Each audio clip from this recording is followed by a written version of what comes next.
नमस्कार। हमारे आज के इस वीडियो में आप सभी का स्वागत है। मैं हूं अजय चौहान। हमारी मनुस्मृति को हर बार टारगेट किया जाता है और क्यों किया जाता है इसका कारण भी साफ है कि इसमें ब्राह्मणों को लेकर के खास तौर पर जो नीतियां नियम निर्धारित किए गए हैं या फिर ब्राह्मणों के द्वारा शासन किए जाने का उल्लेख किया गया है या फिर ब्राह्मणों के द्वारा समाज को संचालित किए जाने के बारे में उल्लेख किया गया है, ऐसा उनका कहना है। लेकिन वास्तव में ब्राह्मण क्या ऐसा करते हैं और क्यों करते हैं, और यदि ब्राह्मण करते भी हैं तो उसका लाभ या हानि क्या है, इस बारे में अगर चर्चा की जाए तो वर्तमान की राजनीति और वर्तमान संविधान हमारा किस दिशा में जा रहा है और वर्तमान की राजनीति हमारे लिए कितनी लाभप्रद है और मनुस्मृति से वो क्या भिन्न है या फिर मेल खाती है। और मनुस्मृति को यदि मानवता का हम संदेश कहें या मनुस्मृति को हम मानवता का धर्म कहें तो क्या अतिशयोक्ति होगी। क्या मानवता का धर्म ही मनुस्मृति कहलाता है? तो यदि हम इसके बारे में बात करें तो स्पष्ट तौर पर यह पता चलता है कि मानवता का धर्म का मतलब ही मनुस्मृति है। यानी कि मानवता का धर्म चाहे वो ईसाई लोगों के लिए हो, यहूदियों के लिए हो, क्रिश्चियन वो इस्लाम के लिए हो या फिर बुद्ध के लिए हो या फिर सनातन धर्मियों के लिए हो, तो पूर्ण रूप से मनुस्मृति जो है हर एक धर्म के लिए, हर एक क्षेत्र के लिए, हर एक स्तर के लिए जो मानवता हो, चाहे पशु पक्षी हो, सभ्यता हो, किसी भी सभ्यता का हो या फिर वो प्रकृति हो या फिर कोई भी वस्तु, पृथ्वी पर जो भी चीज़ें निर्धारित की गई है यानी कि जो जीव जंतु है, सभी के लिए ये मायने रखता है और हमारा मनुस्मृति उसमें सर्वप्रथम आता है। और रही बात संविधान की, तो संविधान का तो इसमें कोई मतलब ही नहीं है, इसलिए 1% भी हम उसको नहीं मान सकते कि मनुस्मृति के लायक भी है या मनुस्मृति के समकक्ष बैठता है। तो मनुस्मृति में ब्राह्मणों को लेकर के टिप्पणी की गई है या नहीं की गई है, इस पर अगर हम चर्चा करें तो मेरे हाथ में मनुस्मृति है, आप देख सकते हैं। और ये इसी मनुस्मृति को बार बार टारगेट किया जाता है, चाहे वो कोई भी राजनीतिक संगठन हो या कोई भी नेता हो या कोई भी अभिनेता हो या जो भी व्यक्ति रहा हो। अब तक जिसने जितना भी टारगेट किया है, कोई भी विचारधारा का व्यक्ति विशेष हो, उसने मनुस्मृति को टारगेट किया है, तो उसका मूल उद्देश्य क्या रहा ये तो हमें स्पष्ट पता है। लेकिन मनुस्मृति में ऐसा क्या लिखा है, इस पर अगर हम चर्चा करें और वो भी खास तौर पर ब्राह्मणों को लेकर के, तो इसमें कहा गया है कि ब्राह्मण दूसरे वर्णों के लिए लोगों का हित साधन करता है। ब्राह्मण के बारे में कहा गया है कि दूसरे वर्णों के लोगों का हित साधन करता है और उन्हें धर्म पालन तथा आत्म कल्याण के पथ पर अग्रसर करता है। मनुस्मृति यानी कि इस मनुस्मृति के बारे में कहा गया। इस दृष्टि से ब्राह्मण के भरण पोषण का दायित्व दूसरे वर्ण वालों का हो जाता है। यानी कि ब्राह्मण यदि आपको रास्ता दिखाता है, धर्म बताता है, मानवता सिखाता है, तो वो उसी में उलझा हुआ रह जाता है। इसलिए अन्य वर्णों का दायित्व बनता है कि वो उसका भरण पोषण करे, क्योंकि जैसे एक शिक्षक होता है तो शिक्षक का दायित्व ही होता है या गुरु का दायित्व यही होता है कि वो हर वक्त वो शिक्षा में लीन रहता है, शिक्षा देने में, अपने शिष्यों को शिक्षा देने में लीन रहता है। तो वो न तो खेती कर सकता है, न नौकरी कर सकता है, न अन्य कोई व्यवसाय कर सकता है। तो ऐसे में उसका भरण पोषण कौन करेगा? तो ऐसे में उसका भरण पोषण समाज का दायित्व बनता है कि उसका भरण पोषण करे। तो यही चीज़ लागू होती है ब्राह्मण के ऊपर भी कि ब्राह्मण हमें वेद, विज्ञान या फिर हमें जो है पुराणों का अध्ययन, धर्म, अध्यात्म, ये सब चीज़ें वो हमें देता है, हमें शिक्षा देता है। तो उसको भरण पोषण के लिए समय नहीं मिलता, तो हमारा कर्तव्य बनता है कि हम उसके भरण पोषण के लिए इसमें सहयोग करें और आवश्यकता पड़ने पर उसको जो भी आवश्यकता पड़ती है हम उसका सहयोग उसमें करें।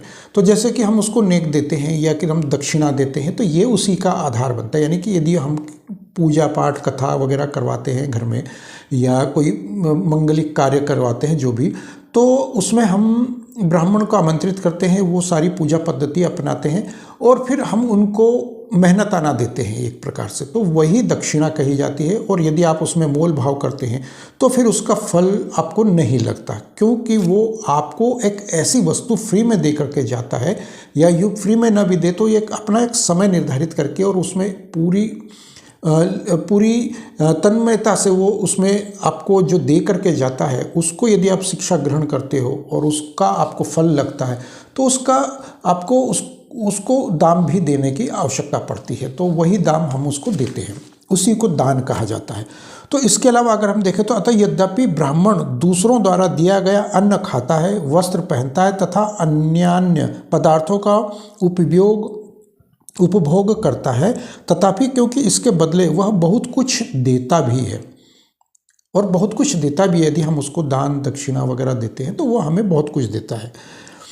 अतः लोगों द्वारा उसे दिया गया दान एक प्रकार से उसका पारिश्रमिक ही कहलाता है। ये एक पारिश्रमिक है उसका, यानी कि वो कथा हमारे घर में आके करता है 2 घंटे 4 घंटे, और उसके बाद जो हम उससे दक्षिणा देते हैं तो वो उसका पारिश्रमिक ही होता है एक प्रकार से। उल्टे दूसरे वर्ण वाले उसका दिया खाते और पहनते हैं, और जो हमें वो सदाचार शिक्षा और आचार विचार सिखाता है, धर्म का ज्ञान देता है हमें, वो धर्म पर चलने का मार्ग बताता है, तो वो सब चीज़ें आचरण वगैरह और वो सब कुछ देता है, सिखाता है हमें, और वो हमें समाज में रहने लायक बनाता है।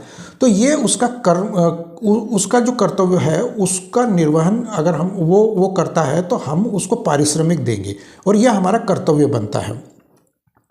और क्योंकि यही सब कुछ करता है और फिर हम अपने मेहनत करते हैं, उसी के आधार पर हम कमाते हैं, और वो जो एक हिस्सा बनता है वही चीज़ फिर हम उसको देते हैं, उसमें से एक भाग। तो वो उसकी मेहनत का जो फल है उसको इस प्रकार से मिलता है। नहीं डायरेक्ट वो खुद खेत में उतर करके कार्य नहीं करता, बल्कि हम करते हैं उसके स्थान पर, और फिर हम उसको उसमें से एक हिस्सा उसको देते हैं। ये कहना है हमारी मनुस्मृति का, क्योंकि वही तो उन्हें इस योग्य बनाता है कि वे अच्छी प्रकार काम कर सके, यानी कि हमें वो सब कुछ हम उसके पास जाकर के हर एक समस्या का समाधान खोज सकते हैं। यानी कि वो यदि पुराणों को पढ़ता है, वेदों को पढ़ता है, मंत्रों को पढ़ता है, तो हम उससे आत्मिक शांति हो, पारिवारिक शांति हो, पूजा पद्धति हो, ये सब चीज़ों के माध्यम से हम अपने आप को संतुलित बनाए रखने का कार्य करते हैं। और इस प्रकार से जैसे कि हम एक स्कूल में यदि डिग्री डिप्लोमा कॉलेज में स्कूल में लेते हैं, तो वो शिक्षक या वो यूनिवर्सिटी कॉलेज हमें जो देता है उसके बदले हम उसको फीस देते हैं। तो वो वही चीज़ सेम चीज़ यहाँ पर भी है। तो इसमें कुछ भी नया नहीं है, कुछ भी अलग नहीं है। हाँ ठीक है कि मॉडर्नाइज हो गया आजकल, तो आजकल वो टीचर जो है उसके बाद कॉलेज के बाहर निकला तो कौन यार किसके और वो खिसके, तो वो चीज़ वही चीज़ लागू हो गई। लेकिन क्योंकि प्राचीन काल का या देखें या गांव में आज भी देखें तो टीचर का जो सम्मान होता है वो आज भी जस का तस है। गुरुकुल के टीचर का गुरु का जो सम्मान है वो आज भी जस का तस है। लेकिन स्कूल कॉलेज जो शहरों में है, ख़ास तौर पर बड़े शहरों में, वहाँ पर किसी भी प्रकार से उसका सम्मान नहीं होता। तो ऐसे में अगर हम कहें कि मनुस्मृति हमें रास्ता दिखाती है, भटके हुए लोगों को राह पर लाती है, तो इसमें क्या गलत है। और यही चीज़ अखरती है उन लोगों को जो मनुस्मृति का विरोध करते हैं, और वो इसीलिए करते हैं क्योंकि यदि मनुस्मृति का विरोध नहीं करेंगे तो लोगों को पता कैसे चलेगा कि हम मॉडर्नाइज हो गए हैं। और रही बात मनुस्मृति के अपमान की, इतिहास की, तो ये अंग्रेज़ों के काल से ही शुरू हुआ है, इसके पहले नहीं हुआ करता था। मुग़ल भी नहीं करते थे इतना, क्योंकि मुग़लों को पता था कि वो अनपढ़ ठेठ गवार वो इन चीज़ों को जानते ही नहीं थे। वो तो अपने तलवार के दम पर जो जितना जहाँ मिला वो करते थे, चोरी डकैती जैसे भी छीना झपटी जो करना उनको करते थे। उनको मनुस्मृति ग्रंथ वेद पुराण से कोई लेना देना नहीं होता था। और उसके बाद क्योंकि अंग्रेज आए तो उन्होंने जब दिमाग लगाना शुरू किया और वो बैठ करके फिर वो एक दूसरे की गलतियां निकालना, या फिर तो ब्राह्मणों के साथ वो जब वाद विवाद प्रतिवाद करते थे बैठ करके, तो वो बार बार उससे वो हार जाते थे, और वो उनसे उनका सामना नहीं कर पाते थे मनुस्मृति को लेकर के। तो बाद में उन्होंने कहा कि यदि हमें हिंदू धर्म को समाप्त करना है, सनातन को समाप्त करना है, तो हमें मनुस्मृति का विरोध करने वाली टीम गठित करनी होगी। और वहीं से ये पंगा शुरू हुआ, और उसके बाद इन्होंने जो है मनुस्मृति को जलाना, फाड़ना, या इस तरह का अपमान करना, या इसकी प्रतियां फाड़ना, ये सब चीज़ें शुरू हुई। तो ये उसके पहले नहीं हुआ करता था। और वही चीज़ कम्युनिस्ट वामपंथी, या फिर ये वो आधुनिक नवबौद्धवाद हुआ, या फिर ये RSS या संघ, ये जो भी हुआ, तो इन सब ने इसका मनुस्मृति का विरोध वहाँ से शुरू हो गया, क्योंकि ये लोग दिमाग न लगाने देते हैं दूसरे को, न स्वयं लगाते हैं दिमाग। तो मनुस्मृति में ऐसा कुछ भी गलत नहीं है जो मानवता के विरोध में, बल्कि ये मानवता का एक संविधान है, सबसे पहला, सबसे प्राचीन।